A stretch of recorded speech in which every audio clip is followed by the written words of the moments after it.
తెలంగాణలోని యువతకు ఉపాధి కల్పించేందుకు Telangana academy of land information and management land surveyor లైసెన్స్కు సంబంధించిన శిక్షణ కోసం అభ్యర్థుల నుంచి దరఖాస్తులను ఆహ్వానించింది.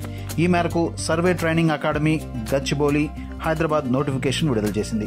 ఇందులో భాగంగా లైసెన్స్ సర్వేయర్ల శిక్షణకు దరఖాస్తులు ఆహ్వానిస్తున్నారు. ఆసక్తి గల అర్హులైన అభ్యర్థులు తెలంగాణలోని అన్ని మీ సేవా కేంద్రాల్లో లైసెన్స్ సర్వే శిక్షణ కార్యక్రమానికి దరఖాస్తు చేయవచ్చు. ఎంపికైన అభ్యర్థులకు జిల్లా ప్రధాన కేంద్రాలలో మొత్తం 50 పని దినాలు శిక్షణ ఇవ్వబడుతుంది. దీనికి కావాల్సిన అర్హతలేంటో చూద్దాం. ITI draughtsman, ITI diploma civil, BTech civil లేదా ఇతర తత్సమానమైన అర్హత కలిగి ఉండాలి. దరఖాస్తు చేసుకునే విధానం: మీ సేవా కేంద్రాల ద్వారా మాత్రమే ₹100 చెల్లించి పొందవచ్చు.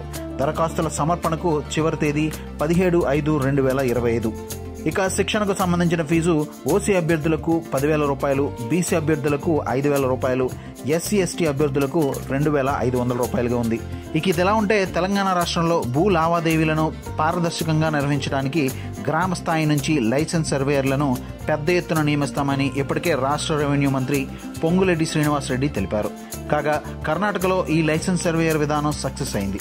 ఇప్పుడు ఇలాంటి వ్యవస్థను తెలంగాణలో కూడా ప్రవేశపెట్టేందుకు ప్రభుత్వం సిద్ధం అవుతోంది. ఇదిలా ఉంటే తొలి దశలో ఇప్పటికే మొత్తం 5,000 మంది లైసెన్స్డ్ సర్వేయర్లను నియమించనున్నట్లు మంత్రి తెలిపారు.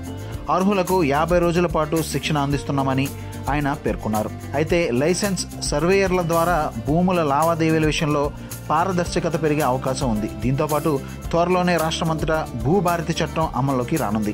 ఈ నేపథ్యంలో సర్వేయర్లకు పెద్ద ఎత్తున డిమాండ్ పెరగనుంది.